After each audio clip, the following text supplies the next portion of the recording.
ప్రస్తుతం మీరు వైసీపీలో ఉన్నారు, మీ అన్నగారు ఇప్పటికీ కాంగ్రెస్ పార్టీలోనే కొనసాగుతున్నారు, మాజీ ఎంపీ మాజీ ఎమ్మెల్యేగా కాంగ్రెస్ పార్టీలోనే కొనసాగుతున్నారు. ఇటీవల 15 రోజుల క్రితం వరకు ఢిల్లీ వెళ్ళి పీసీసీ పదవి కోసం కూడా పెద్ద ఎత్తున లాబింగ్ కూడా చేసి వచ్చారు. ఈ పరిస్థితుల్లో మీ అన్నగారితో ఎలా మాట్లాడతారు? అవునండి, నేను ఇప్పుడు మాట్లాడాను. నేను మీరు 2019 గురించి అడిగారు. 19 గురించి నేను ఆ రోజు దీన్ని బట్టి నేను మాట్లాడుతూనే ఉంటున్నాను. ఇప్పుడు నేను కన్ఫర్మేషన్ అన్నది మీరు అన్నారు కదా, దానికి కన్ఫర్మ్ చేసుకున్నారనేది మీరు అన్నారు కదా, అది తప్పు అంటున్నా. దానికి కన్ఫర్మ్ చేయలేదు. 2019లో ఆ రోజు సర్కమ్స్టాన్సెస్, ఆ రోజు అందరం కలిసి మేము ఫ్యామిలీ తరఫున అక్కడ గెలవాలా, ఎట్లా గెలవాలా అయిందనేది ఆ స్ట్రాటజీ మీద చర్చ అదేనండి. ఇప్పుడు కాంగ్రెస్ పార్టీలోనే ఇప్పటి వరకు కాంగ్రెస్ పార్టీలోనే కొనసాగుతున్న గంగుల ప్రతాప్ రెడ్డి గారు 2019 ఎన్నికల నాటికి వైసీపీలోకి వస్తారని మీరు గట్టిగా నమ్ముతున్నారా? నమ్మడం కాదండి, ఆ రోజు సర్కమ్స్టాన్సెస్ ఆయన వస్తే వీ విల్ వెల్కమ్. ఆయన కాంగ్రెస్ పార్టీలోనే ఉంటున్నారు. ఉంటే అనంటే ఇప్పుడు మనం మాట్లాడేదానికి ఏముండదు. కాంగ్రెస్ పార్టీలోనే ఉంటున్నారు. 2019 ఎన్నికల నాటికి ఆయన కాంగ్రెస్ పార్టీలోనే ఉంటే టికెట్ ఎవరికి ఆళ్లగడ్డ నియోజకవర్గంలో వైసీపీ నుంచి అన్నదానికి చర్చ ఎక్కడుంటుంది? ఆ రోజు ఇంకా మిగతా 2 బ్రదర్స్ ఉన్నారు, బ్రదర్స్తో కూర్చుంటాం, మాట్లాడుకుంటాం. మీ బ్రదర్స్ రాజకీయాల్లో లేరు కదా? లేకపోయినా ఇంట్రెస్ట్ రావచ్చు. ప్రస్తుతం రాజకీయాల్లో ఉన్నది మీరు, జగన్ గారి దగ్గరికి వెళ్ళి పార్టీ కండువా కప్పుకుంది మీరు, ఫ్యాన్స్ నొక్కింది మీరు. నా బ్రదర్ కూడా వచ్చాడండి, మనోహర్ రెడ్డి గారు కూడా వచ్చారు, సుభాష్ రెడ్డి గారు వచ్చారు, అందరూ వచ్చారు. నేను ఫ్యామిలీని పిలవకుండా పోయేది లేదండి, అందరిని పిలుస్తాను. మా బ్రదర్ని కూడా అడుగుతాను, నేను అడగకుండా ఏం లేదు. ఆయన ఏదో కంఫర్ట్ ఉన్నాను. కర్నూలు జిల్లా యావత్తు కూడా ఒకటే చెప్తోంది, ఎమ్మెల్యే కోటా కింద ప్రభాకర్ రెడ్డి గారికి ఎమ్మెల్సీ, నానికి ఎమ్మెల్యే టికెట్ ఇస్తున్నారు, దానివల్లే అధికార పార్టీని వీడి ప్రతిపక్షంలోకి వెళ్ళిపోయారు. నాకు ప్రామిస్ అంటూ డే 1 నేను చేరిన రోజు ఏం లేదండి. ఈరోజు సమీకరణలలో ఆయన ఇవ్వాలనుకుంటే ఐఎమ్ వెల్కమ్ ఇట్.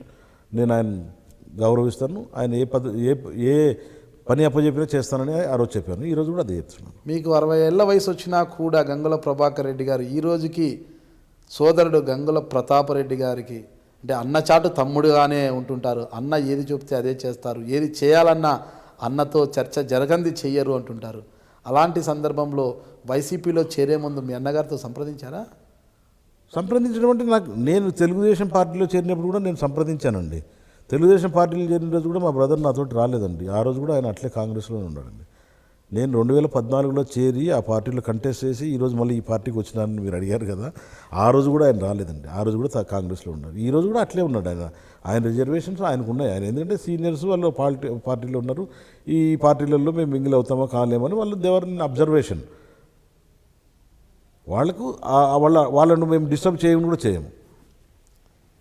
ఇప్పుడు ఈరోజు వైఎస్ఆర్సీపీకి పోయేటప్పుడు కూడా నా ఫార్మల్ ఇన్ఫర్మేషన్ ఉండాలి కాబట్టి ఇన్ఫార్మ్ చేసి నేను నిర్ణయం తీసుకున్నాను. 2019 ఎన్నికల్లో మీ అన్నగారు వైసీపీ వైపు రాకుండా 2019 ఎన్నికల్లో టీడీపీ నుంచి అఖిలప్రియ గారు, వైసీపీ నుంచి మీ కుటుంబంలో అంటే మీరు కావచ్చు, మీ కుమారుడు కావచ్చు, ఇక మీ సోదరులు ఇద్దరైన మనోహర్ రెడ్డి కావచ్చు, సుధాకర్ రెడ్డి ఎవరు ఉన్నా కాంగ్రెస్ పార్టీ నుంచి గంగుల ప్రతాప్ రెడ్డి గారు బరిలో దిగితే ఎలా ఉంటుంది పరిస్థితి? ఆ రోజు పరిస్థితిని బట్టి ఉంటుంది. ఇప్పుడు కాంగ్రెస్ పార్టీని ఆదరించారనేది ఇప్పుడు రాష్ట్రం అంతా తెలుసు. ఆదరిస్తారా లేదా అని మనం పక్కన పెడితే 2019 ఎన్నికల్లో కాంగ్రెస్ నుంచి గంగుల ప్రతాప్ రెడ్డి గారు బరిలోకి దిగితే మీరు బరిలో ఉంటారా? ఖచ్చితంగా ఉంటాను. అన్నచాటు తమ్ముడు కదా మీరు. అట్లని కాదు కదా, మేము కూర్చొని నిర్ణయం తీసుకుంటాము. అవసరం ఇప్పుడు ఆయన ఉంటాడని మీరు అంటున్నారు, ఆ క్వశ్చన్ ఈజ్ మీ సైడ్ నుంచి వస్తుంది. నేను ఉండడని నేను అంటున్నాను. మేము కూర్చొని పరిస్థితి ఏమిటి ఉంటే కూడా మేము మాట్లాడి మేము కుటుంబం అంతా కూడా కలిసి మాకు కావాల్సింది అక్కడ అభివృద్ధి దీని మీద పని చేయాలా, ఆ పని చేసేదానికి అందరం కలిసి అదే చర్చ. ఇప్పుడు ఆయన బరిలో ఉంటే అంతా మాట్లాడుకుని ఆయనకు సపోర్ట్ చేస్తారా లేదా మీరు కూడా వైసీపీ నుంచి బరిలో ఉంటారా? ఆ పరిస్థితిని బట్టి ఆ రోజు ఇప్పుడు అది ఉంటుంది అక్కడ YCP Congress. It won't be happen. ఎందుకంటే 2014లో రాజకీయాల్లో ఏదైనా జరగచ్చు కదా, రాజ్యాధికారం కావాలనేది అందరికీ జరిగిన రోజు. ఇప్పుడు దానికి we have to welcome it. ముందుగానే కావాలి కూడా 2 సంవత్సరాల కాలం. నేను మెంటల్గా ఈరోజు వైఎస్ఆర్సీపీలో చేరినప్పుడు ఐఎమ్ గోయింగ్ టు వైఎస్ఆర్ను అక్కడ పార్టీని నేను అక్కడ డెవలప్ చేయాలని పోతున్నాను. మీరు డెవలప్ చేయాలి, ఎమ్మెల్యే ఈ సందర్భంలో కాంగ్రెస్ నుంచి నేను కూడా ఎమ్మెల్యే కావాలి, మళ్ళా కాంగ్రెస్కు పూర్వ వైభవం తీసుకురావాలన్న ఆకాంక్ష తలంపు కూడా మీ సోదరుడు ప్రతాప్ రెడ్డి గారికి ఉండొచ్చు. ఈ నేపథ్యంలో కాంగ్రెస్ పార్టీ నుంచి ఆయన బరిలోకి దిగితే వైసీపీ నుంచి మీరు బరిలో ఉంటారా ఉండరా? ఉంటానండి, తప్పకుండా ఉంటాను. అప్పుడు మీ అన్నగారితో మీకు విభేదాలు వస్తాయి కదా? ఉండొచ్చు, దానికి ఏమున్నది. పార్టీ రాజకీయమేనండి. మీరే చెప్పారు కదా, రాజకీయాల్లో ఏదైనా జరగచ్చు అన్నారు.